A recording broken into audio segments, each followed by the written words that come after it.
And we're back. Welcome back to the channel, YouTubers. Today, second day of the week, Smolov Jr. It was a 7x5 back squat, 7 sets, 5 reps. Started off with just some single jump ropes. Got into some external rotation, warm up the shoulders before the squats, before the shoulder presses. I think I go through a little bit of a shoulder warm up here as well. But yeah, today is Wednesday, middle of June. What is it? June 8th? June 8th. Out here in Palm Springs, California, it is hot and it's been steamy. We're expecting to get up to 115 degrees this weekend. I don't know if anyone's been out here, but it gets hot in the summer. Hottest place on the planet that people regularly live. And by the planet, I probably just mean the United States. I bet somewhere in Australia and the Middle East there's probably a hotter place. Maybe. But anyway, yeah, 115 degrees this weekend, so my morning workouts are getting sweaty, which is fine for now. This is a shoulder workout or a shoulder warm-up that I like to do, just kind of the TheraBand pass-throughs, showing you kind of the front and back view. Definitely some asymmetries between my scapular movement, my scapular rotation and whatnot, which is probably what's causing my shoulder pain. At some point when I was younger, I was diagnosed with some type of scoliosis, so who knows? That could be playing a role, moving my shoulder blades, moving my rib cage, and therefore how my shoulder blades move on my rib cage. But I doubt it. Most likely just shitty posture resulting in muscle imbalances, strength imbalances. Hit the double unders again. Bad camera job. Need to zoom out. Need to tip that camera up, but we'll survive it. When I turn around, you can see it's a tradition. Every day I go ahead and do the double unders. I like to start off by whipping myself in the back. So there's a big old welt on my right lower back, which shows up throughout the video. Double unders are great until you miss and you whip yourself with the speed bar. I mean the speed rope, but either way. I think I've determined that the Smolov, the day of its 7 sets of 5 reps is by far my least favorite day. 5 reps is right in the middle. It's not a high rep. It's not necessarily a low rep. It's just obnoxiously difficult. It takes you just longer than your body would like to get through it. So today's weight was 250 pounds.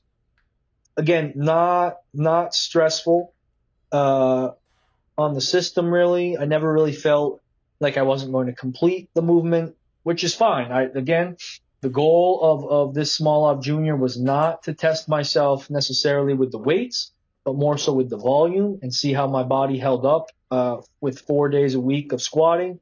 I think it comes out to like 31 sets of squats throughout the week. Let me do some math real quick. 8, 10, 18, 7, 25. What's the first day? 6, 25. Yeah, correct. 31. 31 sets of squats throughout the week. So that was the goal, to see how my body held up. And I feel really good. I'm not going to lie. Only lifting on the days of the Smolov Jr. So only lifting on Monday, Wednesday, Friday, and Saturday. And I like it. I'm going to keep it going.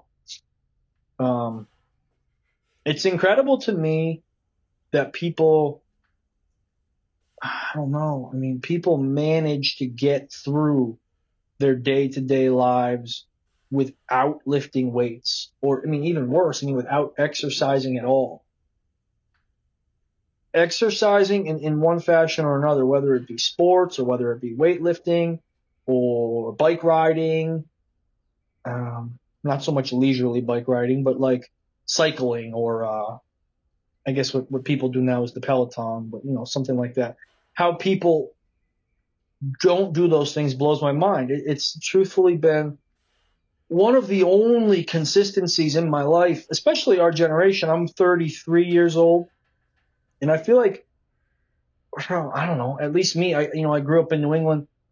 Every kid pretty much played sports and was indoctrinated into a high level of athletic competition on a team, push yourself to the next level, push your physical abilities, soccer practice every night, games on the weekend, games during the week. Um, and I don't know, was that the most healthy thing for an entire population or an entire age demographic? I don't know, maybe not. But I feel like between the combination of that upbringing, combined with the abundance of exercise and fitness on social media, you got to imagine that our generation, again, whatever that puts me at, I'm 33 years old, so that our generation is one of the most health conscious of all time. I'm not saying we're the healthiest. I'm saying health conscious, maybe health obsessed, fitness obsessed. And whether that comes from a vanity perspective, as in appearance obsessed, or whether that comes from a food perspective of trying to eat this instead of that, trying to eat healthier, or whether that comes from an actual exercise perspective of, you know, weightlifting, strength. You got to imagine we have to be one of the most health conscious generation ever. And I think that comes from, again, I think that comes from upbringing. I think a lot of people in this age demographic were indoctrinated into an athletic, health-based lifestyle from a young age. I also think it has to do with leisure. We are a very, I don't know, we're a generation that didn't really have to endure much. Maybe maybe it's just me. Maybe I'm talking just for myself.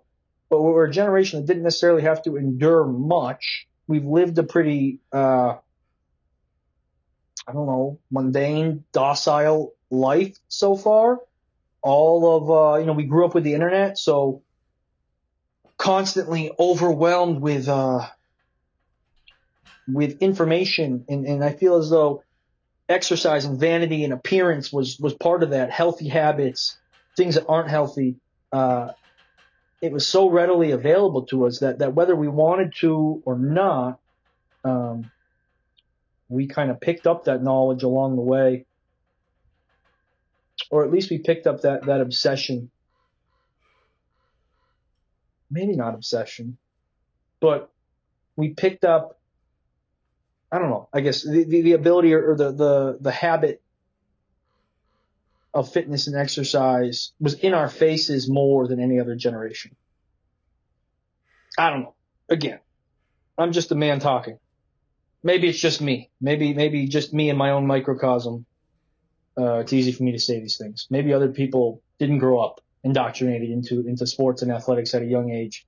Maybe it was a New England thing. Maybe it was even smaller than that. Maybe it was just a me thing. But either way, where did this rant start? Oh, how people exist on a day-to-day basis without exercising. Blows my mind. I don't understand. Like, what keeps those people functioning mentally? Exercise, it's so much more than just the moving of the weights and in the I don't know, than just the actual exercise. It's mentally decompressing, it's mentally exhausting. And when you do anything that's physically difficult and physically draining, I feel like our bodies are designed for that. And so on like a primal mental physical level, it's that draining of the energy that almost makes our body feel complete in a way. And maybe it's the motivation. Everyone has a different motivation as to why they do it. But at the end of the day, our body is always looking for it. Our body always wants to be challenged and pushed. I mean, everything from our physiological structure is designed to feel that, to experience that. And I feel as though without that, without ever feeling that or achieving that on a day-to-day or weekly basis, um, we're never allowing our bodies to be in true homeostasis or harmony. Um, Again, I don't know. Maybe it's just me. Maybe it's just me talking. But I know for a fact that without weight training, without exercising, I'm just a different person. I feel more frustrated. Um, I'm just not as friendly, as nice, as open-minded as whatever. I become crankier and more miserable. I don't know. There's something to exercise that goes deeper than just lifting up the weights. It's something soothing and healing for our bodies and our minds. And I mean, I don't know whether it's hiking or weightlifting or bike riding.